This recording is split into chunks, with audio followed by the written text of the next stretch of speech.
Hello, everybody. Welcome to another episode of Foxcast here.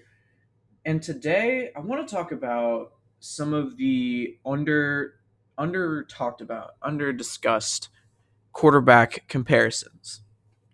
Now, we all know that there's a lot of parity when it comes to the NFL. Now, people take up every time a new quarterback comes in, they take up the mantle of the quarterback that did it before them. First, there was Montana. Then there was Brady. Then we kind of have Mahomes is kind of trying to stake his claim in that spot for Brady. There's a natural line of progression that we kind of see. And then even before that with like mobile quarterbacks, you have Cunningham into a guy like Michael Vick into we now have Lamar Jackson, which I'll get into that Vick Lamar Jackson because I think that is a lot closer than anybody actually really realizes.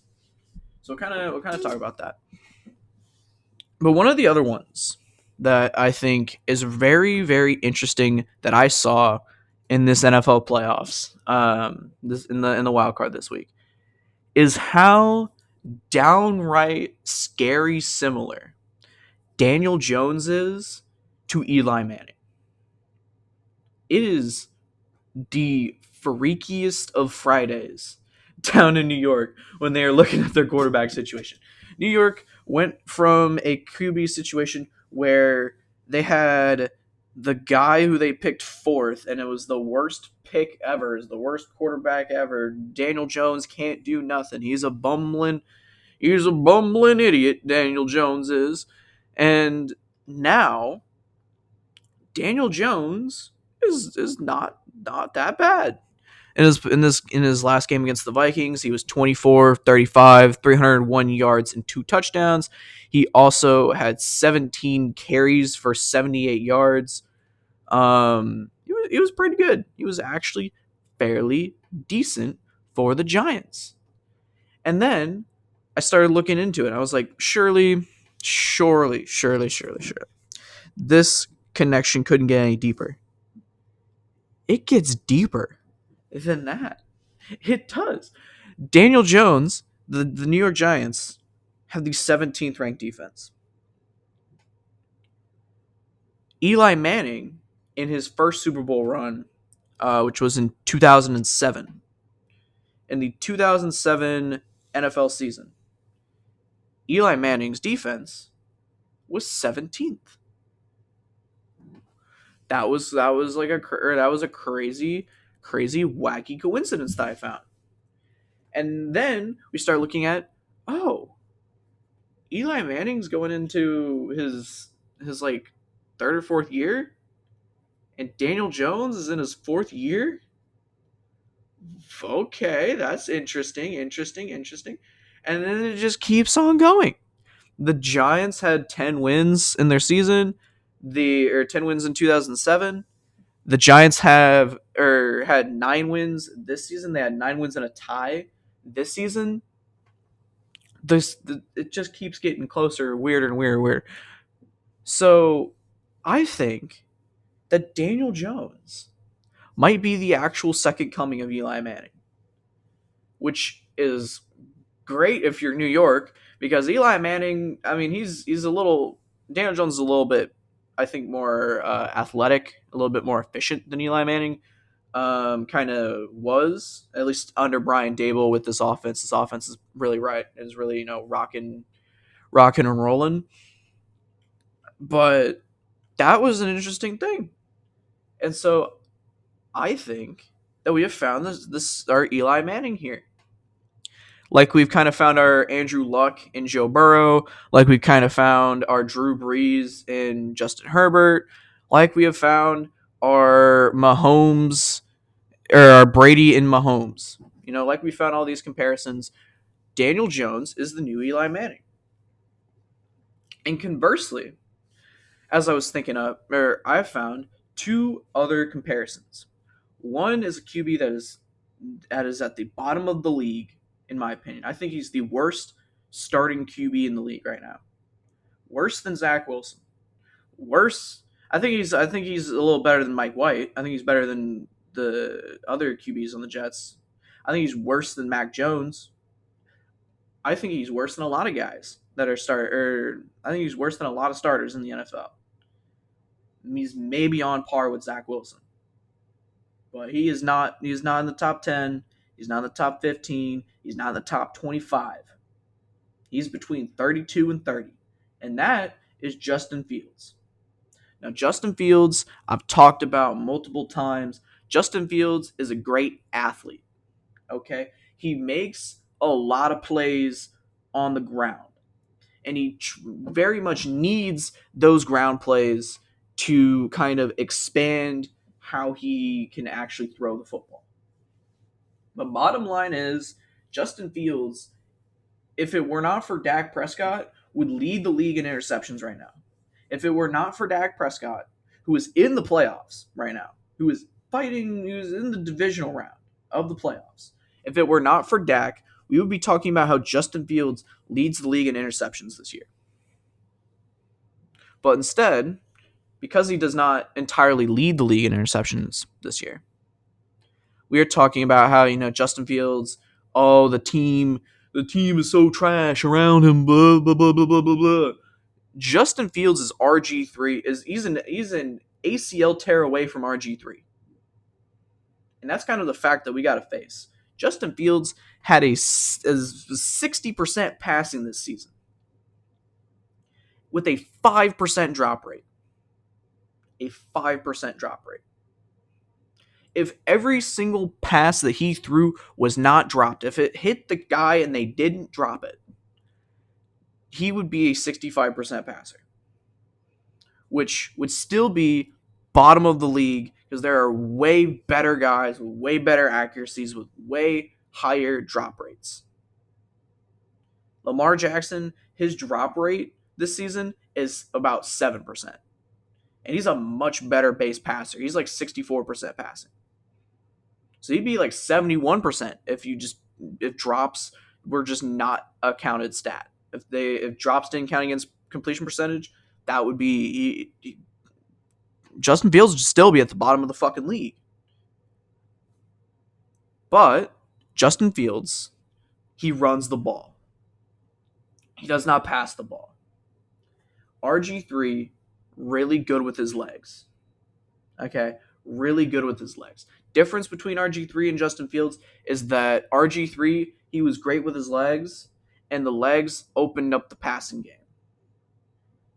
Justin Fields, he's great with his legs, and the passing game ain't doing shit. Darnell Mooney, as much as people shit on, the Bears receiving core, Darnell Mooney and Chase Claypool and St. Brown, all those guys, Cole Kmet, N'Keal Harry, you watch some of their highlights. They make some crazy fucking catches.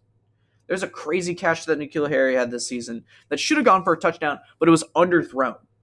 It was an underthrown pass that N'Keal Harry had to go over his back shoulder to get. RG3, once he had his knee injury, was not as mobile. He was not as mobile. He couldn't keep on the field as often either. But his mobility suffered.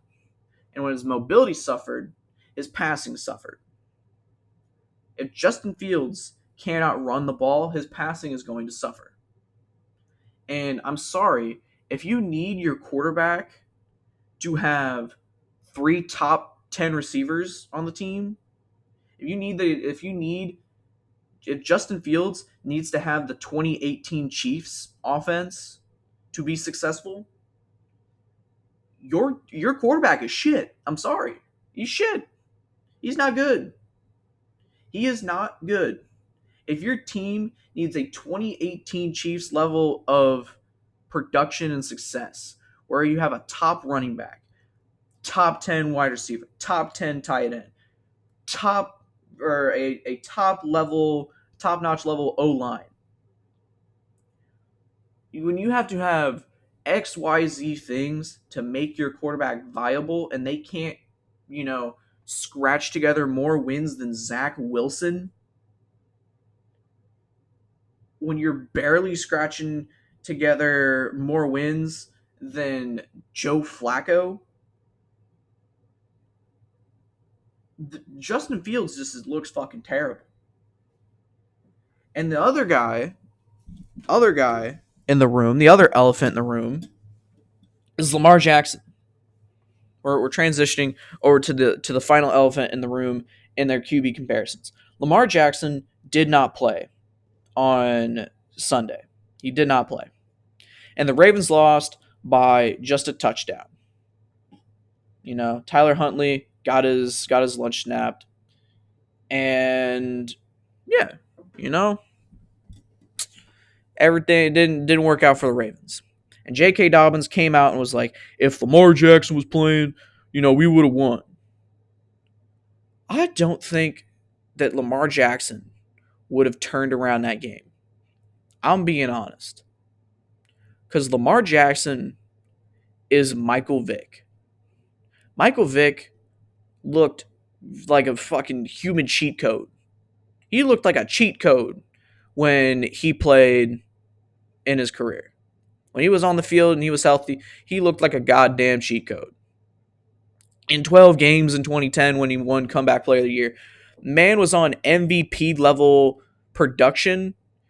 If he could have stayed on the field for all 16 games, man probably would have won MVP. To be honest, let's be honest. Look at it, go back, look at his production. He would have won MVP. But he couldn't stay on the field. But one of the other interesting things when we look back at Michael Vick is Michael Vick, as good as he was in the regular season, was absolutely curb stomped in the postseason. Michael Vick is 2-6 in the postseason, and right now, Lamar Jackson is 1-3. Those are the facts. Those are the facts as they stand. Michael Vick is 2-3, and Lamar Jackson is 2-6, and Lamar Jackson is 1-3. Those are the facts. And Lamar, when you go back and you look at his playoff stats, outside of his second attempt to beat the Titans, looks like absolute dog shit garbage. When he won MVP, he got shut out in touchdowns by the Titans. The Tennessee 9-7 Titans. But they beat Brady. No, that does not matter. That does not matter. The Titans were not an elite team. The Patriots, they were not an elite. They weren't really that elite on offense. They were kind of being carried by the fact that their schedule was easy as all get out. But the Titans were not elite. They just weren't. They were good enough to make it, and they were in the Ravens, their offense, number one offense in the league, scored 0 touchdowns. Lamar Jackson threw for 54%. And then Lamar came back. He came back the next year. Non-MVP season. Slight decrease in production. Came back. And what happened? He beat the Titans. Cool. He looked good beating the Titans. And then he got curb stomped by the Bills. Absolutely, positively curb stomped by the Bills. Who would then go on to play the Chiefs, play the most electric game, probably most electric playoff game probably of all time, and then they would lose to the Chiefs. Lamar just ain't it. And so I'm seeing a lot of people people commenting and being like, "Oh, Lamar should get his money. Lamar should get his money." Lamar has played 12 games the past 2 seasons. The past 2 seasons, he's played 12 games apiece. And in those past 2 seasons, those 12 games didn't look too fucking good. Michael Vick, in his comeback season, when he also played 12 games and he missed 4, he put up better numbers than Lamar did. Way better numbers. Lamar has been steadily declining as a player and is on the same overall trajectory as a guy that, while exciting, while not garbage, is not going to win you jack shit when you need him to win it. I don't care that Lamar's won an MVP. I do not care. There are other players that played that year that could have easily won the MVP. I don't give a flying fuck whether or not Lamar won the MVP 2 years ago, 3 years ago. All I care about is that now Lamar does not deserve to be paid $50 million a year. Lamar does not deserve the same amount of money that a guy like Mahomes is getting. He doesn't deserve it. He just doesn't. He just doesn't. He doesn't have the production. He has 1 year of good production that he has yet to even come sniffing to. And that's the facts around Lamar. Not that Lamar is a dog shit player. I put Lamar over guys like, Justin Fields and Mac Jones and fucking, Zach Wilson. I put him over, those guys. I mean, he's top 15. He's top 15 quarterback. But, comma space, he's not top 5. And I don't think he'll ever get to top 5 again. At one point he was top 5, and when he won the MVP he was top 5. He's not getting back to top 5.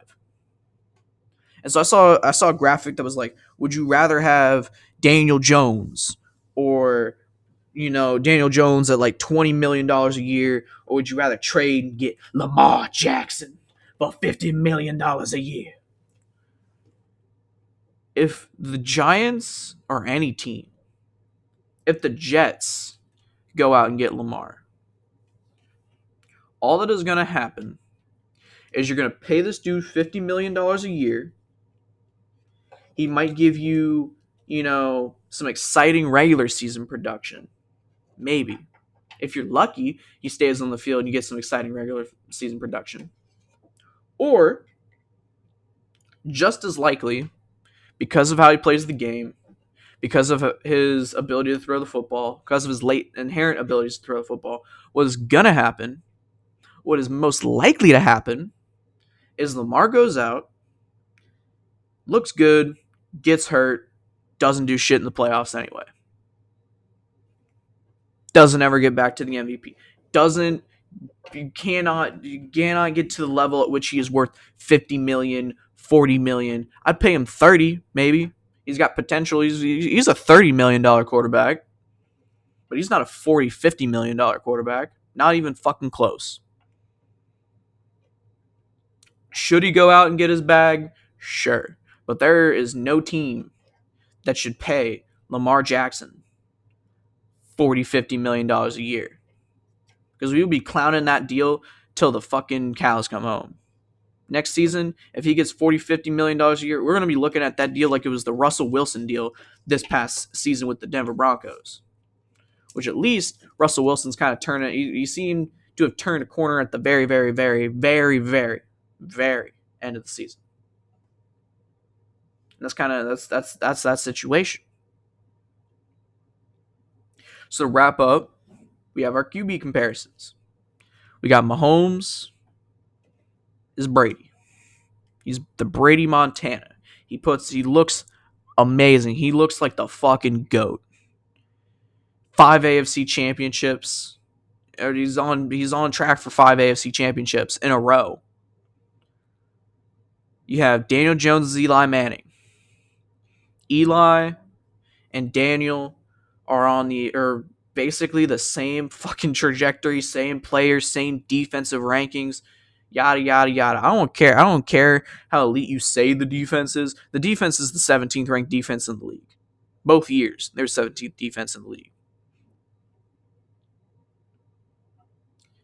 And then we got our other guys. We got Justin Herbert is Drew Brees. Drew Brees, really good, kind of held back by his team. Both play for the Chargers, which is also a little bit of a bonus. Joe Burrow, Andrew Luck.